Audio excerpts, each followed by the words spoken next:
والصلاة والسلام على سيد الأنبياء وأشرف الأنبياء وخاتم الأنبياء والمرسلين. أما بعد، أعوذ بالله من الشيطان الرجيم. بسم الله الرحمن الرحيم. وإذ نجيناكم من آل فرعون يسومونكم سوء العذاب في مقام آخر إن الله وملائكته يصلون على النبي يا أيها الذين آمنوا صلوا عليه وسلموا تسليما.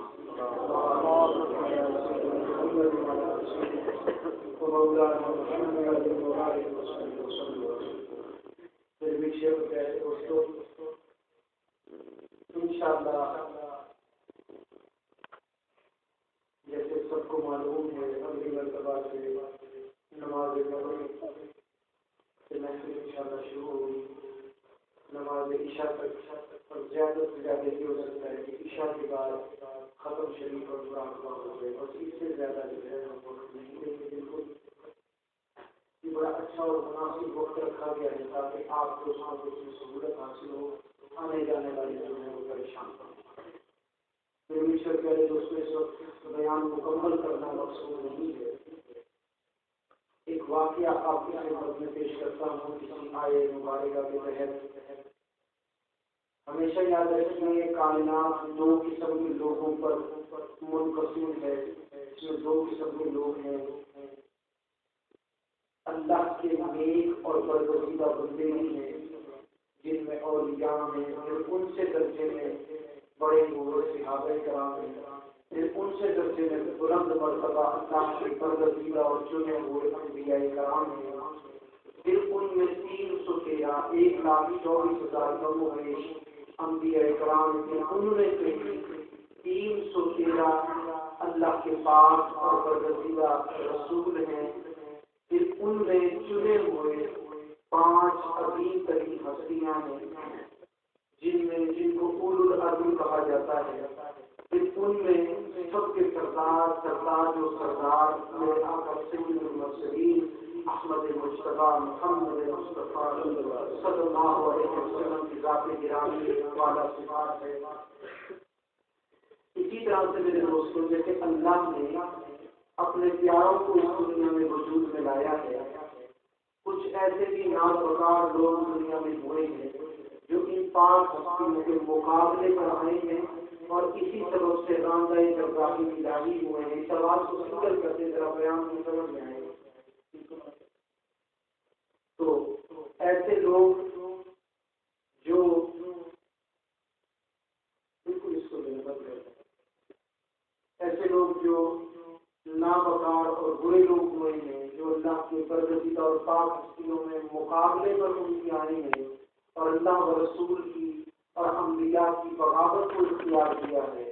ایسے بدبخت لوگوں میں بہت سارے لوگ ہیں, لیکن اس وقت جس کا واقعہ سنانے لگا ہوں یہ وہ بدبخت شخص ہے جو کائنات میں خدائی کا دعویٰ کیا کرتا تھا اور موسیٰ علیہ السلام کے مقابلے پر آیا. اس کو فرعون کہتے ہیں.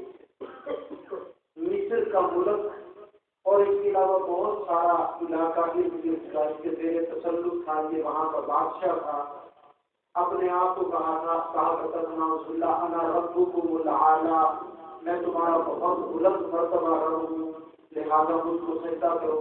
سجدہ بھی کرایا کرتا تھا, اپنی پرستش اور عبادت بھی کرایا کرتا تھا اور اللہ کی عبادت سے منع کرتا تھا. حضرت موسیٰ علیہ السلام پر ایمان لانے سے روکتا تھا. تو یہ ایسا بدبخت شخص جس کی ڈور کو کچھ عرصے کے لیے ڈھیلا چھوڑا گیا تھا, جس کی رسی کو دراز کیا گیا تھا.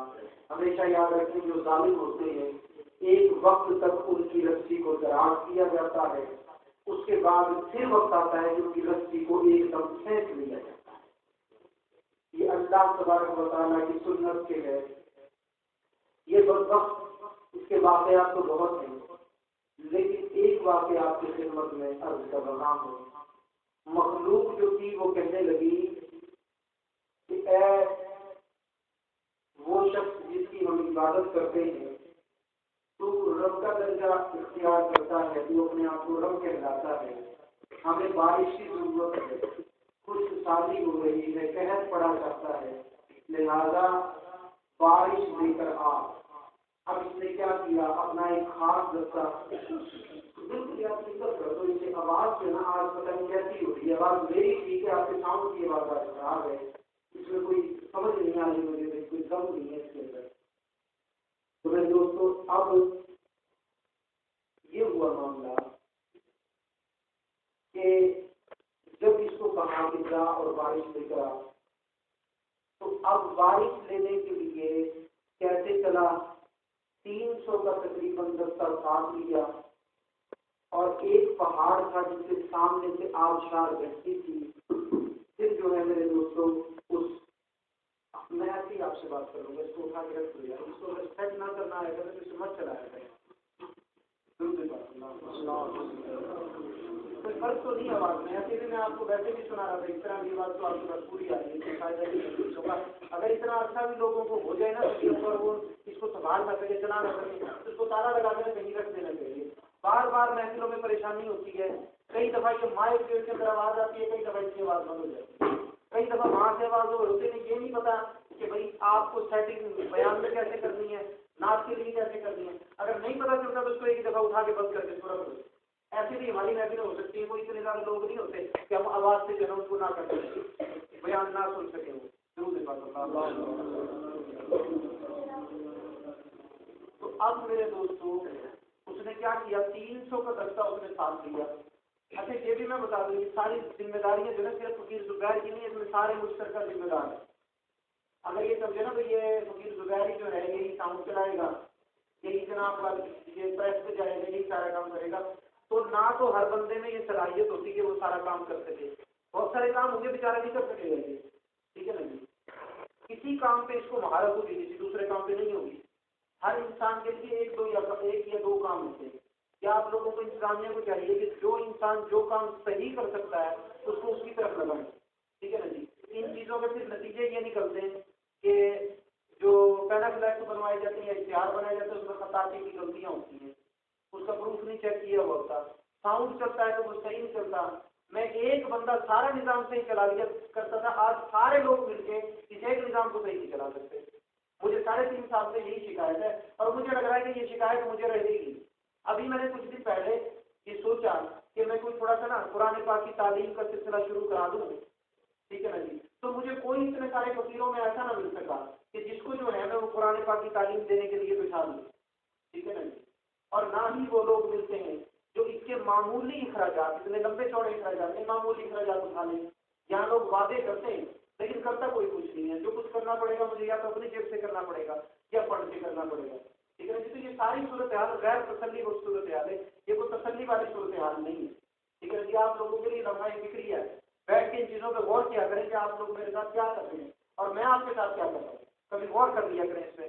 مجھے حیران اور پریشان کرتے ہیں آپ لوگ، اس کے علاوہ کچھ نہیں کرتے۔ مجھے ابھی تک کوئی ایسی کارکردگی نظر نہیں آئی کہ جس پہ جو ہے میں آپ لوگوں کو شاباش دے دوں۔ ضرور دکھا سکتا ہوں۔ اب یہ جو تھا، یہ جس پہاڑ کے سامنے آبشار بیٹھتی ہے، سب کو وہاں پہ چھوڑ کر یہ اس پہاڑ کے اندر جو اندر سے خالی ہے، بظاہر کھڑا ہوا محسوس ہوتا ہے، اس کے اندر یہ جاتا ہے۔ اب جا کر پتہ کیا کہتا ہے، اے اللہ رب العالمین تو تو ہی ہے، بارش دینے والا بھی تو ہے، رزق دینے والا بھی تو ہے، لیکن میں نے ایک دعویٰ کیا ہے اور تیرا وعدہ ہے کہ تو نے اچھے اور برے راستے کی نشاندہی فرما دی ہے، سب کو دکھا دیا ہے کہ یہ راستہ جنت کا ہے، یہ راستہ جہنم کا ہے۔ مولا میں نے خود جہنم کے راستے کو چنا ہے، اب اس راستے میں جو میں نے چن لیا ہے، اور میں نے اپنے آپ کے رب ہونے کا دعویٰ بھی کیا ہے، اور تو نے جیسے شیطان کو ایک وقت تک کے لیے ڈھیل دی ہے تو مجھے ڈھیل بھی دی ہے، تو میں جیسا چاہتا ہوں، کیونکہ تو اپنے نیک بندوں کی بھی سنتا ہے، ان کو تو اپنی مرضی سے عطا کرتا ہے، لیکن جو برے ہوتے ہیں ان کو ان کی مرضی کے مطابق تھوڑے دن کے لیے کچھ دے دیا کرتا ہے، ان کو بھی محروم نہیں رکھتا۔ تو اے مالک مجھے محروم نہ کر اور مجھے بارش عطا فرما۔ اب جب یہ اس نے جو ہے جا کر اللہ کی بارگاہ میں استدا کی، تو میرے دوستوں آپ کو معلوم ہے کہ اللہ تبارک و تعالیٰ سب کی سنتا ہے، بروں کی عرضوں کو بھی پورا فرماتا ہے کیونکہ وہ بھی اسی کے بندے ہیں، اچھوں کی عرضوں کو بھی پورا فرماتا ہے، لیکن اچھوں کی عرضوں کو چاہتے ہوئے خوش ہو کر پورا فرماتا ہے، بروں کی باتوں کو نہ چاہتے ہوئے پورا فرماتا ہے کیونکہ اس نے ایک وعدہ ان سے کر رکھا ہے کہ اس وقت تک کی تمہیں ڈھیل ہے، وہ وقت اس کو خود معلوم ہے کہ کس انسان کو اس نے کس وقت تک کی ڈھیل ہے۔ آج ہم لوگ انہی چیزوں پر بے اعتقاد ہوتے ہیں، ہم کہتے ہیں فلاں شخص بڑا ظالم ہے، بہت سارے لوگوں کو قتل کیا جی، اس کا کچھ نہیں بنتا۔ میرے دوستو، یہ جو فرعون تھا نا، 300 سال تک تو بخار ہونا تو پوجا اسے چیخ تک بھی نہیں آئی، جیسے نظریں سے چیخ ہی آ جاتی ہے۔ 300 سال تک بڑی طویل اس نے زندگی پائی، 300 سال تک اسے کچھ نہیں ہوا۔ اللہ اکبر، تو اتنی رب تعالیٰ نے اس کی ترقی کو دراز کیا تھا۔ آج تو ظلم کرتے ہوئے نا کسی کو 10 سال گزرتے نہیں ہیں، ٹھیک ہے نا جی، وہ ظالم ہے، ضرور اپنے جو ہے انجام پر پہنچے گا، اپنے انجام کو ضرور جو ہے وہ پہنچے گا، کیسے کردار تک ضرور پہنچے گا، لیکن ہم لوگ اتنا جلدی بے اعتقاد ہو جاتے ہیں۔ میرے دوستو، یہ ایسا ہوتا ہے کہ جتنی زیادہ دیر کی جاتی ہے نا، عذاب بھی اتنا ہی سخت آتا ہے۔ بہت سارے لوگ مخلوق میں وہ ہوتے ہیں کسی کے ساتھ زیادتی نہیں کرتے، لیکن چلتے ہوئے بھی تھوڑا سا اگر ان کو کسی کے ساتھ زیادتی بھی ہو جائے نا تو فوراً اس کی سزا پہنچتی ہے۔ یہ ایسے لوگ ہوتے ہیں جو رب کی طرف سفر کر رہے ہوتے ہیں، رب کی طرف اپنے سفر کو جاری رکھتے ہوتے ہیں، ذرا سا کچھ ہو جاتا ہے نہ چاہتے ہوئے بھی تب بھی پکڑ ہو جاتی ہے، لیکن وہ لوگ رب کے دھتکارے ہوئے ہوتے ہیں، رب نے ان کو اپنے سے دور ہٹایا ہوتا ہے کہ جو کچھ بھی کر لیتے ہیں پکڑ نہیں پہنچتی، لیکن پکڑ آئے گی اور ضرور آتی ہے۔ یہ اس بات ذات کا جو ہے اصول ہے اور قانون ہے، ضرور آتی ہے، لیکن ایک وقت تک ان کو ڈھیل دی جاتی ہے۔ جب اس نے رب سے بارش مانگی، اللہ نے بارش عطا فرمائی، اب سینے کو چوڑا کر کے جب بارش ہونا شروع ہو گئی تو اس کھوکھلے پہاڑ سے باہر نکلتا ہے۔ جب باہر نکلتا ہے تو کیا دیکھتا ہے، کیونکہ اپنے دستے کو تو اتنی دور کھڑا کر کے آیا تھا نا کہ آواز نہ سن سکے، بھرم قائم رہے۔ اب ان سے بھی پہلے کیا دیکھتا ہے، ایک باروب شخص، ایسا شخص جو بڑی ہیبت رکھتا ہے، بڑا روب رکھتا ہے، وہ کھڑا ہے، ہاتھوں کو پیچھے باندھ رکھا ہے اور گھور کے نا اس کو دیکھ رہا ہے غصے کی نظر سے۔ جب جلال کی نظر سے اس شخص کو دیکھا، اور بڑا قد آور اور زوراور شخص تھا، اس کے جسم کے مقابلے میں اس کا جسم بھی بڑا تھا اور زور بھی زیادہ تھا، اور بڑا جو ہے گھور کر دیکھ رہا تھا، تو اس کو ایک دم ہیبت تاری ہو گئی، جس کا نام فرعون، فرعون کو ہیبت تاری ہو گئی، اور یہ سوچنے لگا یہ کون شخص ہے جو 300 سپاہیوں کے خصوصی دستے کے پہرے کو کراس کر کے یہاں پہنچ گیا، ضرور کوئی یہ پوری سرار شخص ہے، اور دل میں اس سے ڈرنے لگا۔ جب قریب آیا، اس پوری سرار شخص نے کہا، مجھے تم سے ایک سوال کرنا ہے اور اس کا جواب مجھے ابھی چاہیے۔ تو کہنے لگا آپ سوال کریں، میں جواب دوں گا۔ اب اندر سے درد رہا تھا، اس شخص نے بڑی باروب اور دبدبے اور ہیبت والی آواز میں کہا کہ اگر کوئی غلام اپنے آقا کی نافرمانی کرے اور نمک حرامی کرے تو اس کی سزا کیا ہونی چاہیے؟ اب میرے دوستوں، یہ جیسے ہم مفتیان کرام سے سوال کرتے ہیں نا، اسی طرح سے اس نے اب یہ فتویٰ کہتے ہیں کسی معاملے میں فیصلے کو، اب یہ سوال، یہ فتویٰ کس سے پوچھا؟ کسی مفتی سے نہیں، اسی فرعون سے پوچھا جو رب کا نافرمان بھی تھا، نمک حرام بھی تھا۔ اسی سے پوچھا کہ کوئی شخص جو ہے، کوئی غلام جو ہے، وہ اپنے آقا کی نافرمانی کرے، نمک حرامی کرے تو اس کی کیا سزا ہونی چاہیے؟ اب وہ اپنے دل میں سوچنے لگا کہ میری تو بہت سارے غلام ہیں، اگر میرا کوئی غلام مجھ سے بغاوت کرے، میری نافرمانی کرے اور جو ہے میرے حکم کی پاسداری نہ کرے اور میری نمک حرامی کرے تو میں اسے کیا سزا دوں گا؟ میں نے کہا کہ ہاں، میں اسے پانی میں ڈبو کر ماروں گا۔ اب جو فرعون تھا اس کے دل میں خیال آیا ہے کہ اگر میرا کوئی غلام ہوتا میں اسے پانی میں ڈبو کر ماروں گا، یہاں تک کہ کھڑے ہو کر اسے دیکھتا رہوں گا، کبھی پانی نیچے لے کے جائے گا، کبھی اوپر لے کے آئے گا، حتیٰ کہ اس کی موت آن پہنچے گی تو تب مجھے سکون آئے گا۔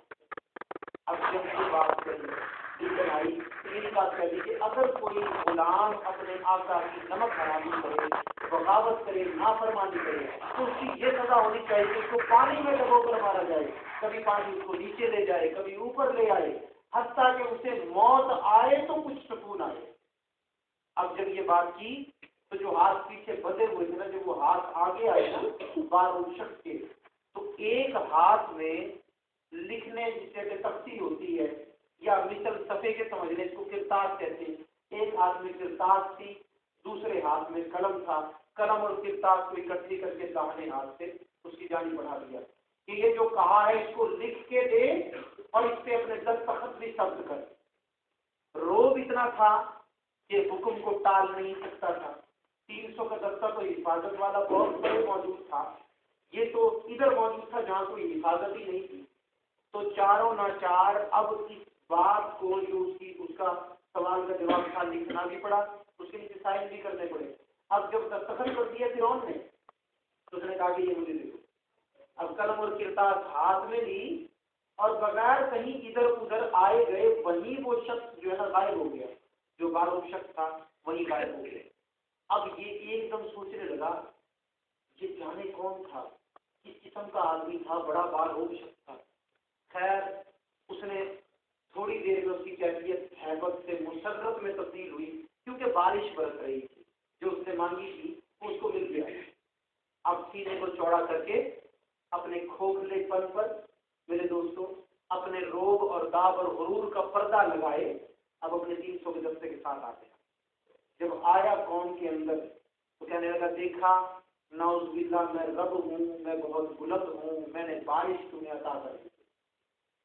اب میرے دوستوں یہ واقعہ تو ہو گیا، اس کے بعد پھر زندگی میں ایک واقعہ وہ بھی آیا، میں مختصر کر رہا ہوں، یہ پوری بات اب سنا نہیں سکتا کیونکہ وقت کے دامن میں بہت تنگی ہے اور آپ لوگوں کو کیونکہ جو وقت دیا گیا انشاءاللہ اسی میں اس کو جو ہے ہمیں مکمل کرنا ہے۔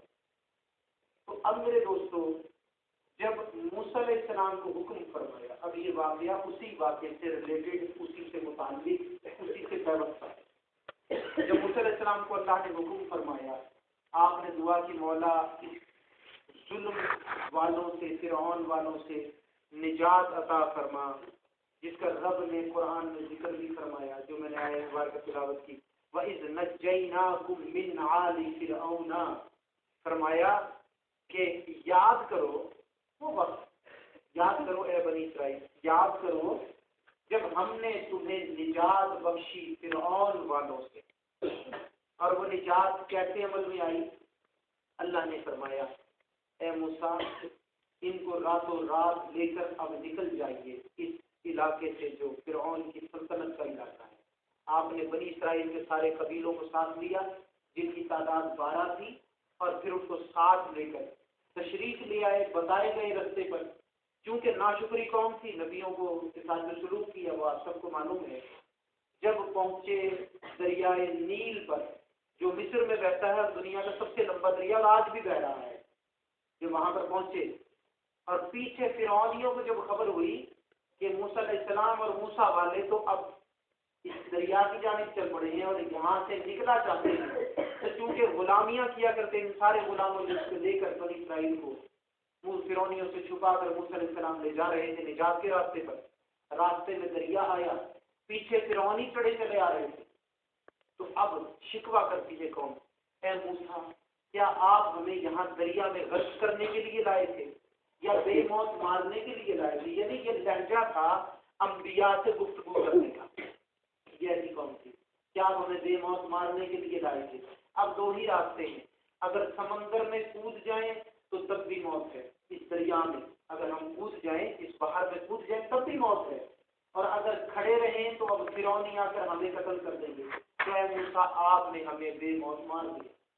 جب یہ بات کی موسیٰ علیہ السلام اللہ کے بارگاہ میں روئے، اے میرے مالک و مولا یہ عجیب قوم ہے، میں اس کی نجات کا سامان کرتا ہوں، یہ مجھ سے گلے اور شکوے کرتی ہے، الٹا مجھے ہی کوستی ہے۔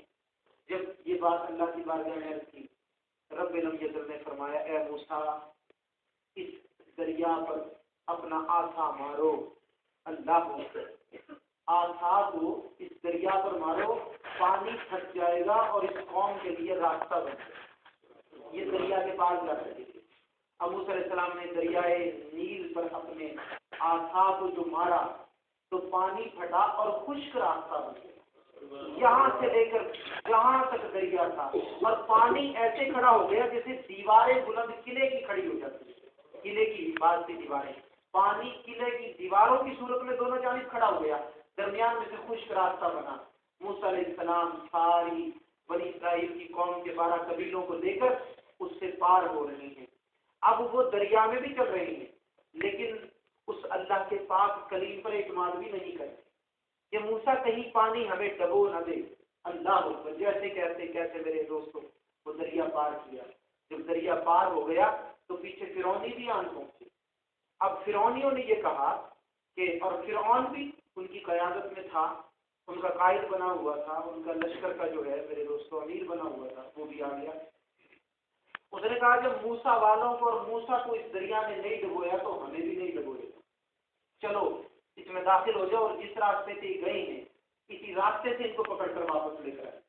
تو میرے دوستوں سب سے پہلے خود فرعون داخل ہوا، سب سے آگے آگے تھا، پھر ساری فوج فرعونیوں کی قوم اس کے اندر داخل ہو گئی۔ اب یہ کہہ رہے ہیں موسیٰ علیہ السلام یہ تو آیا چاہتے ہیں، یہ تو آیا چاہتے ہیں، یہ تو اسی راستے پر آ گئے جس سے ہم جو ہے پار ہو گئے۔ موسیٰ علیہ السلام نے فرمایا کہ تم فکر مت کرو، اب میرے رب کی تدبیر کو دیکھو۔ پانی دیواروں کی صورت میں اس وقت تک کھڑا رہا جب تک ایک بھی فرعونی پیچھے بچا ہوا تھا، دریا میں داخل نہیں ہوا تھا۔ جیسے ہی آخری شخص کے سمیت فرعون اور اس کا لشکر پورے کا پورا دریائے نیل میں داخل ہوا، اللہ نے پانی کو یوں ملا دیا جیسے کبھی الگ ہی نہیں ہوا۔ جب اس پانی کو ملا دیا تو میرے دوستوں اس دریا کے اندر سب کے سب غرق ہو رہے تھے، کبھی پانی نیچے لے جاتا تھا، کبھی اوپر لے آتا تھا، اب سب کے سب غرق ہو رہے تھے۔ فرعون خود بھی غرق ہو رہا تھا، لیکن اس غرق ہونے والے کو رب نے فرما دیا کہ تجھے غرق ضرور کریں گے، لیکن تیرے جسم کو نشان عبرت بنا دیں گے، نشانی بنا دیں گے اپنی آنے والے لوگوں کے لیے۔ اللہ اکبر۔ اب یہ کبھی پانی نیچے جا رہا ہے، کبھی اوپر آ رہا ہے۔ اب کیا کہتا ہے؟ اے اللہ میں تجھ پر ایمان لایا، اے رب موسیٰ، اے رب ہارون میں تجھ پر ایمان لایا۔ ایمان لانا تو اس وقت فائدہ دیتا ہے جب انسان سکون اور سکھ کی زندگی گزارتا ہے، جب موت کے فرشتے نظر آ جاتے ہیں اور انسان کو پتا ہے کہ اب میں جا رہا ہوں اور روح جو ہے میرے دوستوں نکلنا چاہتی ہے، اس وقت جو ہے نہ توبہ فائدہ دیتی ہے نہ ایمان فائدہ دیتا ہے۔ اس سے پہلے جو ہے میرے دوستوں جب تک توبہ کا دروازہ بند نہیں ہوتا تب تک ایمان لانا فائدہ دیتا ہے۔ اے اللہ میں تجھ پر ایمان لایا، اے رب موسیٰ، اے رب ہارون میں تجھ پر ایمان لایا۔ اللہ نے آسمان سے جبرائیل علیہ السلام کو نازل فرمایا۔ جب آپ تشریف لائے تو عرض کرتا ہے کہ تم تو وہی ہو جو ایک دفعہ آئے تھے، تم کون ہو؟ فرماتے ہیں میں ہی تو اللہ کا وہ فرشتہ ہوں جو موسیٰ علیہ السلام پر وحی لاتا ہوں، میرا نام ہی تو جبرائیل علیہ السلام۔ کہتا ہے اب تو میں ایمان لایا، اب تو اپنے رب سے کہو مجھے بچا لے۔ فرمایا یہ تیرا ہی فیصلہ تھا۔ ایمان لانے کا وقت وہ تھا جب دعوت موسیٰ علیہ السلام موجود تھی۔ اب جب تو غرق ہو رہا ہے، پورا دشمنی پر اترتے ہوئے اس دریا میں کس نیت سے داخل ہوا تھا؟ موسیٰ علیہ السلام کو اور ان کی قوم والوں کو ختم کر کے رکھ دوں گا۔ اب تو خود ختم ہو رہا ہے، تو اب تیری توبہ کا وقت ختم ہو چکا ہے۔ کہتا ہے پھر مجھے گھر پر کیوں نہ مارا، اس دریا میں ڈبو کر کیوں مارا جا رہا ہے؟ سامنے وہی سختی، وہی صاف کر دی۔ کہا تیرا ہی تو فیصلہ تھا، جو مالک کی نعمت حرامی کرے، جو مالک سے بغاوت کرے تو اس کو دریا میں ڈبو کر مارنا چاہیے، اور کبھی دریا اسے نیچے لے جائے، کبھی اوپر لے جائے، اور وہ جو ہے اسی حالت میں مر جائے تو کچھ سکون آئے۔ یہ تیرا ہی لکھا ہوا ہے، یہ تیرا ہی کیا ہوا فیصلہ ہے۔ تو نے اپنی سزا خود اپنی زندگی میں تجویز کر دی، یہ رب کی تجویز کردہ سزا نہیں، یہ تیری اپنی تجویز کردہ سزا۔ تو آج تو نمک حرام بھی ہے اور تو نے مالک کی بغاوت بھی کی کہ اس کی رب ہونے کے مقابلے میں اپنی ربوبیت کا دعویٰ کیا۔ رب کی طرف لوگوں کو جانے کے بجائے اپنی جانب لے آیا، تو تو نے جو ہے اس کی بغاوت بھی کی، نمک حرامی بھی کی، حکم عدولی بھی کی، تو آج تو نے جو سزا تجویز کی تھی وہ تجھے مل گئی۔ اسی طرح یہ سب غرق ہوئے۔ جب فرعون مر گیا تو اللہ نے اس کی لاش کو جو ہے دریا کو حکم دیا، اس نے اٹھا کر اس کو کنارے پہ پھینک دیا۔ اللہ اکبر، کیونکہ اللہ کی ذات نے فرما دیا تھا ہم آنے والوں کے لیے تیری اس جسم کو اپنی نشانی کر دیں گے کہ ہم نے تجھے دریا میں ڈبو کر مارا تو تاکہ آنے والے دیکھ لیں ہم اپنے دشمنوں کے ساتھ ایسا سلوک کرتے ہیں۔ لہذا دشمنی اختیار نہ کرنا، کبھی مجھ رب کا مقابلہ نہ کرنا، کبھی میں اللہ رب العالمین ہوں، میں وہ ہوں جس نے تم سب کو پیدا کیا ہے، کبھی اپنے ساتھ میرا مقابلہ نہ کرنا۔ میں چاہوں تو اس طرح سے بھی اپنے دشمنوں کو ختم کر دیتا ہوں۔ اس جسم کو نشانی کر دیا۔ آج تک میرے دوستوں وہ جسم مصر کے اندر موجود ہے، بڑی تحقیقیں اس پر ہوئی۔ ایک سائنسدان جو اس پہ تحقیق کر رہا تھا اس کو یہ معلوم نہیں تھا کہ یہ کس طرح سے مرا، اس کے ساتھ کیا ہوا، لیکن جب اس نے اس کے جسم کے کچھ سیمپل لیے، کچھ اجزاء لیے، تو اس کے اندر پانی چونکہ دریائے نیل کا نمکین ہے اس میں نمک کا اثر پایا جاتا ہے، تو اسے جسم کے اجزاء میں نمک کے اجزاء ملے۔ اس نے یہ نتیجہ نکالا کہ یہ کوئی وہ شخص ہے جو دریا میں ڈوب کر مرا تھا، لیکن اس کے ساتھ کیا ہوا یہ کچھ پتا نہیں۔ تو پھر سعودی عرب میں 1963 میں جب ایک کانفرنس سائنس کی منعقد ہوئی تو سارے سائنسدان وہاں پہ دنیا کے جمع ہوئے، یہ بھی آیا اور آ کر اپنا معمہ جو تھا وہ سب کے سامنے رکھا کہ کسی کو معلوم ہو یہ کون شخص تھا، اس پر کیا بیتی۔ یہ جب ان سے پوچھنے والوں سے پوچھا میں نے کہ یہ کیسے مرا، انہوں نے کہا ہمیں نہیں معلوم کیسے مرا۔ جب میں نے دیکھا تو یہ وہ شخص ہے جس پر دریائی پانی میں جو ہے یہ ڈوب کر مرا، کیونکہ اس پر دریائی نمک کے اثرات موجود ہیں۔ جب یہ بات تھی تو ایک سعودی عرب کا مسلمان سائنسدان اٹھا اور اس نے قرآن پاک میں سے آیات بینات پڑھ کر سنائی اور پھر اس کو ترجمہ کر کے سنایا کہ یہ شخص وہ تھا جس نے رب کے مقابلے میں رب ہونے کا دعویٰ کیا۔ اس کا نام فرعون تھا اور یہ عرصہ تقریباً جو ہے 3000 سال قبل اس کو جو ہے، یعنی اب تو وہ زیادہ بنتا ہے نا، آقا علیہ السلام کے دور سے تقریباً 3000 سال قبل تھا، تو اب جو ہے وہ اس نے بتایا کہ اس کو اتنے ہزار سال پہلے جو ہے وہ پانی میں یہ ڈوبا اور رب کی طرف سے اس کو یہ سزا دی گئی تھی، اور یہ جسم جو ہے اس لیے سلامت ہے کہ رب نے فرما دیا تھا کہ میں تجھے آنے والوں کے لیے نشانی کروں گا۔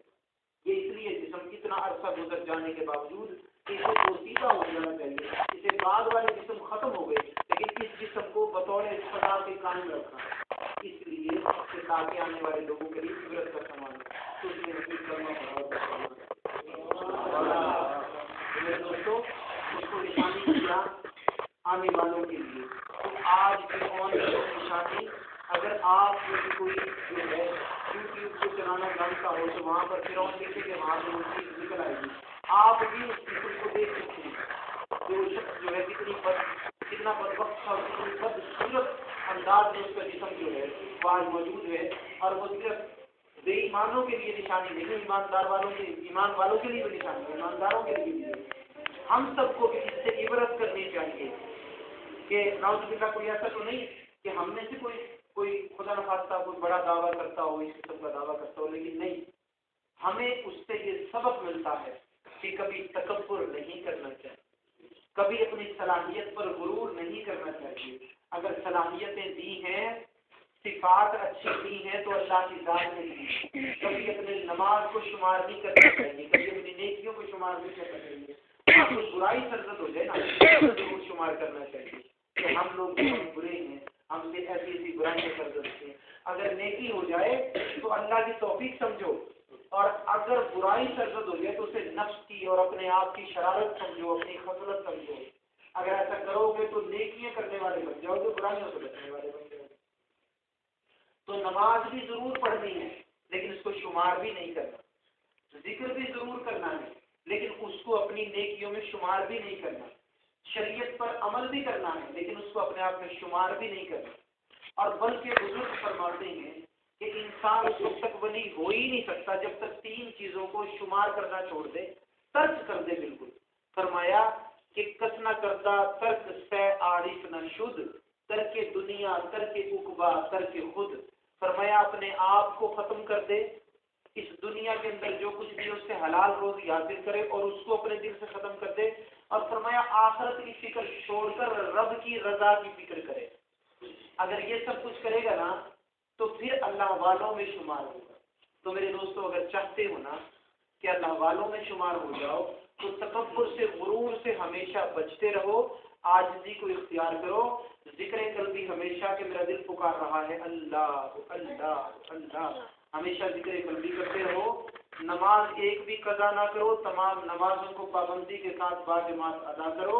اس کے علاوہ جو بھی مسئلہ شریعت کا سنو اس پر عمل کی کوشش کرو، سرکار کی سنتوں کو ہمیشہ کے لیے اپنائے رکھو۔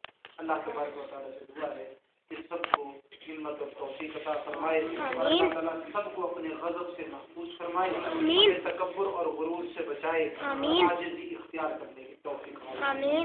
وما علینا الا البلاغ۔